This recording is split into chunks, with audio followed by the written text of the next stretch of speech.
Hey minions, welcome to Crank It Up. My name is Jim Price and I'm one of the hosts of this channel. The purpose of this video is to talk about a suggested purchasing order for Smash Up, as well as some tips for bringing on new players. For the purpose of this video, I'm going to assume that you are familiar with at least the basic concept of Smash Up.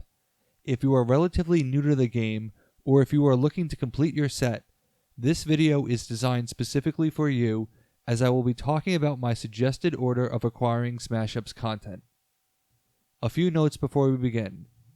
This is a particularly challenging task because it is difficult to discern how much I like a faction outside of its pairings. For example, I've always loved playing the princesses, but my enjoyment of them increased exponentially when the superheroes came out. The more content that becomes available, the more value older content can provide, as it leads to new combinations. As of that 70s expansion, there are 60 factions creating over 1,700 unique combinations for you to try. Not every pairing will be great, and I'll be going over suggested pairings for learning the game. It took me several months to remain satisfied with my ordering to make sure that you are getting the best advice possible, but it's my hope that you will find this video useful.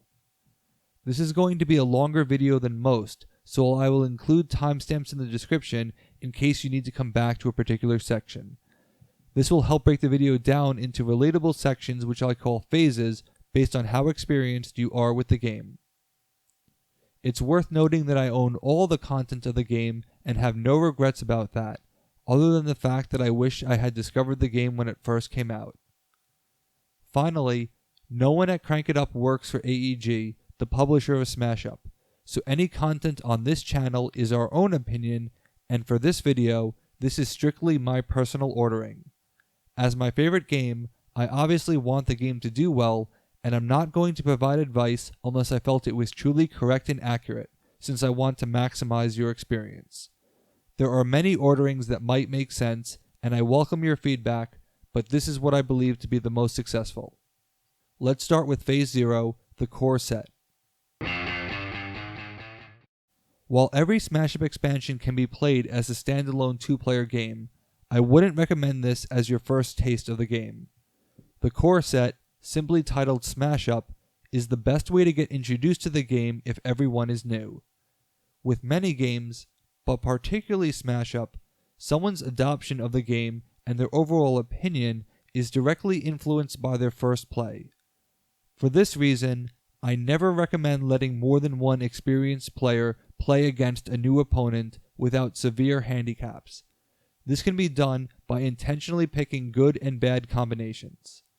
For the purpose of this guide, I've arranged the 8 factions in such a way that the 3 new players will get relatively balanced pairings with unique strengths, while the 4th player, the most experienced, gets the weakest offering. Player 1 should be given zombie dinosaurs. This is my go-to faction combination for new players because it's so easy to teach. Dinosaurs are very strong and bring power, the most basic principle of Smash Up. Zombies let you replay your best cards over and over again, so dropping power and repeating the process is easy to understand. The second player should be given alien ninjas. The aliens have the invader, which makes it easier to accumulate points, and it's easy to recognize that he can be returned to your hand and played again. The ninjas provide an excellent stall tactic through their destruction to allow time for the invaders to come out. Shinobis will also help the alien player who is not as concerned with breaking bases still receive points, possibly even second place. The third player should be given robot pirates. The robots are extremely strong and do not benefit a whole lot from the pirates, but the pirates are the best counter to robots because of their destructive actions, and it makes for a more enjoyable experience for the robot player if their minions aren't constantly being blown up. This leaves the 4th player, the experienced player, to play wizard tricksters.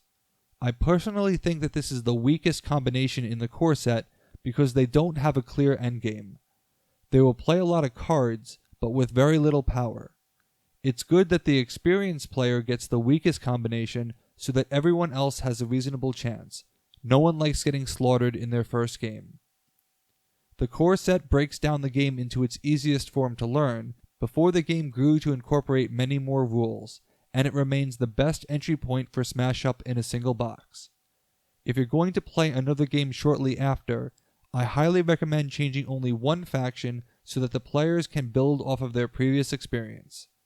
If you like the idea of mixing two factions together, you are definitely going to want to purchase an expansion to see just how extendable Smash Up is. This brings us to Phase 1, Proving the Concept. While there are many great expansions to Smash Up, the first expansion that everyone should buy is the awesome Level 9000 expansion. This expansion introduces the single greatest rules change to Smash Up, the Talent, one that has been used in every expansion since, geeks aside. It feels like such an organic part of the game and could have easily been in the base game, but it was introduced here. With awesome Level 9000, you are getting 4 new factions, a great new rule, and not much else, meaning that it will be easy for new players to adopt. As far as the new factions go, each introduces a new playstyle that hadn't really been seen before. The Bear Cavalry introduces consequences of movement in the form of destruction. The Killer Plants are a search-intensive faction that puts the focus on the deck more than ever before. The Steampunks care about actions on bases in a way that feels much more natural than the Tricksters. Finally, the Ghosts are extremely unconventional and require an entirely different playstyle from every other faction, since they want you to have few cards in your hand. For this expansion and the rest of Phase 1, I'll be listing suggesting pairings for the new factions with previously mentioned factions, as well as combos with just the expansion factions themselves. This way, you can try the new cards in an effective manner. I'm intentionally trying to limit the number of zombie pairings to give the other factions more of a spotlight. Also, zombies work well with just about everything, but they don't necessarily demonstrate synergy, which Smash Up is all about. When you are learning a new faction while still being new to the game, I really think it's easier to keep one faction constant and change the other, so you have some familiarity. This is why I'm offering the 2 different types of pairings. The Bear Cavalry make a great pairing with dinosaurs because the dinosaurs can power up the Cub Scout and increase its chances of destruction. The Bear Cavalry also has above average power, which works well with the dinosaur cards like Rampage. The dinosaurs are power with a little destruction mixed in, and the Bear Cavalry are the opposite, with each filling the gap of the other. This combo may be a one-trick pony, but it works, it's easy to pick up, and it's incredibly fun, just not for your opponents. The Ghosts require fewer cards in hand and make you discard them, so pair them with zombies. The zombies excel from the discard pile, and some cards you will want to have in the discard pile. The Ghosts also have some powerful actions that make for great reclamation targets. Steampunk Tricksters do really well because the Tricksters have great on-base actions that may not do much for them, but work great for the Steampunks. You can play multiple Captain Ahabs on the Enshrouding Mist, then send them elsewhere, or play Rotary Slug Thrower for the power boost the Tricksters desperately need. There is a lot of versatility in the on-base actions between the 2 factions, and the Tricksters benefit from the Steampunk action reclamation. Finally, Killer Plant Aliens is one of the most powerful combos in the game. The Sprouts let you search for minions of power 3, which can be an invader. One of the alien weaknesses is its lack of card draw, so to be able to search your deck for one of the most coveted cards in the game is amazing. The Killer Plants also have additional card draw. Add in some overpowered combos that I want you to discover for yourself, and this is definitely a combination that will make you love Smash Up, unless you're playing against them. As for intra-expansion combinations, I would pair the Killer Plants with the Bear Cavalry because General Ivan can keep your Sprouts alive. The fact that the Bear Cavalry have 7 minions of power 3 will let the indestructible Sprouts deliver long-term value. There are some interesting synergies between the Steampunks and Ghosts. The Steampunks can retrieve some of the powerful Ghost actions to activate them, such as Shady Deal. Door to the Beyond is a slightly more restrictive Rotary Slug Thrower, but the 2 complement each other well. If you play Incorporeal on Steam Queen, your actions cannot be affected by other players, and Steam Queen herself is protected. This pairing isn't as strong as Bear Cavalry Killer Plants, but it still works. The second expansion that everyone should buy is It's Your Fault, for a number of reasons. First, the rulebook has stabilized somewhat at this point without introducing anything too complex. There are 5 factions in this set, providing better value and more combinations. I like how this set reintroduces familiar concepts in a new way. The dragons are a nuisance faction like the tricksters that make bases undesirable, but now through a loss of VP. Mythic Greeks are a power faction, but acquire this through action play overall, not the effects of actions. Sharks are a movement and destruction faction like the Bear Cavalry, but they get stronger for eating other minions. Superheroes are a search faction like the Killer Plants, just at a different power count. The Tornadoes are a pure movement faction, but with an unusual amount of specials, like the Ninjas. These factions are some of the strongest, most versatile factions in the game, so they will make it easy to find good combinations. Finally, I think it's great to lead with an expansion that served as a letter of commitment to Smash Up fans. These were the factions voted on by the fans. I remember being so excited about this set, and I think everyone needs to experience it. I would also arrange to get the Sheep faction, if not sooner, since it's free and it will have a natural fit with some of these factions. I don't know how much longer it will be free, so act now. For your first It's Your Fault playthrough, I would recommend pairing the Ninjas with Sharks if you don't value your friendships, because you will be destroying a lot of minions and playing a lot of specials. The two work really well together and can drastically inhibit factions that rely on their lower power minions. I would pair the Dragons with the Steampunks because they add several more play-on-base actions, with additional card draw that the Steampunks need. The Mythic Greeks get stronger by playing actions, which the Wizards provide in spades. Also, the Greeks have the power boost that the Wizards desperately need. With the Wizard card draw as well, it should be easy to get to Odysseus, one of the best king minions in the game. For the superheroes, grab the Killer Plants.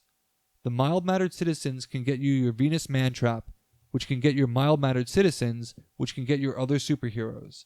Their explosive power also works well with Overgrowth.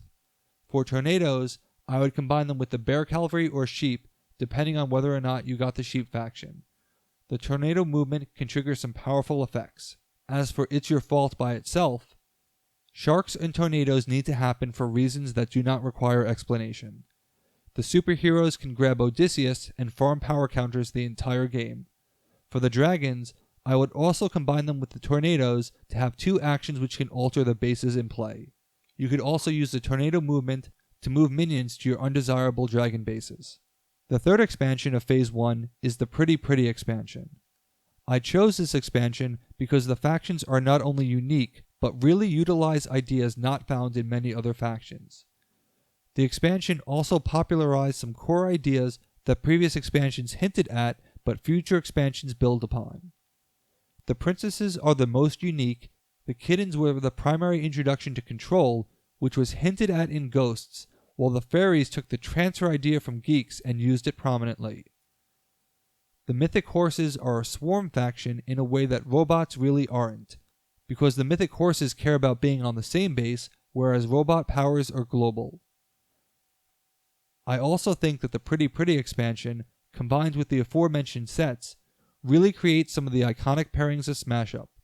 For the longest time, Superhero Princesses was one of my favorite combinations because of their versatility and power. Robot Mythic Horses take a spam faction in robots with a swarm faction in Mythic Horses to create some devastating power drops. Ninja Kittens have so many specials and last-minute power swings to irritate your opponents and change the flow of the game. And Fairy Sharks is a deceptively powerful faction. The fairies can depower minions to be eaten by the sharks, who gain power from the destruction. Combinations using only Pretty Pretty are difficult. You may not need them at this point, because you should be understanding Smash It by now and can develop your own synergies. There are a lot of intriguing possibilities, and I'm not sure that there is a perfectly balanced pair. You could combine the kitty cats with the princesses. The princesses have fewer minions, so the kitty cats can solve this by taking control of those of other players. The princesses also have more interesting actions than the kitty cats, as well as some recycling for your better kitty cat minions. Being able to hunt for Queen Fluffy is certainly great, and the princesses have Heirloom, which will benefit from the extra action plays. But I also like Fairy Kitty Cats because of Daisy Chain. You can snag a princess and make her 7 power because of the power swing with Daisy Chain and Muffin. Ladybug can prevent destruction, which works really well with Whiskers, giving you an extra action each turn. Princess Mythic Horses don't necessarily work as well because the horses want the extra minion plays that the princesses don't really provide, although this can work if you are efficient. The princess movement actions also work well with the Mythic Horses. After I bought the core set, I bought 3 more expansions at the same time because I loved it so much. These sets were 2 of the 3 that I bought. It's Your Fault was not out at the time. I also chose my first 3 expansions because there are limited titans for those sets, which indicates overall strength for that group of factions. This should lead to more consistent strength of play, which will in turn increase enjoyment for the game. I'm not saying you have to buy them all at the same time, just that you should consider buying these 3 before forming your full opinion on the game, because with Smash Up, the whole is greater than the sum of its parts. So what's next? At this point, you have the core set and 3 expansions, as well as the sheep hopefully. This is Phase 2, go big or go home. I honestly feel that this is the make or break point. If you've enjoyed the game, then I highly recommend that you buy the remaining content, investing heavily in the game. You should be fully indoctrinated by now. Each faction greatly increases the number of possible combinations and enhances the replayability. As a fan of the game, I will never get tired of playing it because there are simply so many possibilities. To illustrate why owning so many expansions is important, consider this. I suffer from an odd phenomenon which I call the Smash Up embarrassment of riches. It's easiest to explain what this is by example. If you have all the content, and I'm playing steampunk dragons, or superhero princesses, or ninja kittens, I'm going to be really excited. But if you have only the sets I've mentioned so far, and I was trying to choose my factions, I would feel disappointed by my lack of options, even though I just mentioned combinations that all exist in the sets through Phase 1. Because Smash Up does have an embarrassment of riches, we want choices, and even though we could only pick 2, I want the option of picking the others, and I'm discouraged when I don't have that option. And that's why I strongly recommend that you purchase the remaining content, with the exception of 3 sets, which I'll get to in the remaining phases. And yes, I'm saying to buy them all, preferably all at once. However, I realize that this is not always practical if money or space is a concern, or if you hate having a wall of shame, so I've still created a queue for them, and you can just take the highest ordering you don't already have. I would purchase whatever is the latest expansion at the time to get the most up-to-date rulebook, which as of now is that 70s expansion. I would have included this as number 3 had more factions use power counters in It's Your Fault, but there weren't many factions other than the Greeks truly driven by them. Then I would purchase Science Fiction Double Feature because most of those factions are truly unique. Time Travelers are a bit too zombie-esque for me, but I really like the other 3. Next would be Monster for the power counter factions, which will really enhance the core set, particularly Pirates. The final 2 are What Were We Thinking and then Cease and Desist. Those last 2 can really go in either order, as they both have some factions I don't get excited for, but they also have some great factions that get used all the time. Now, there were some omissions that I mentioned before, and that brings us to Phase 3, the Bigger Geekier box. This is the sequel to the Big Geeky box, which is great for storage, and still sufficient for me, but the sequel will also include the All-Stars and the comprehensive rulebook.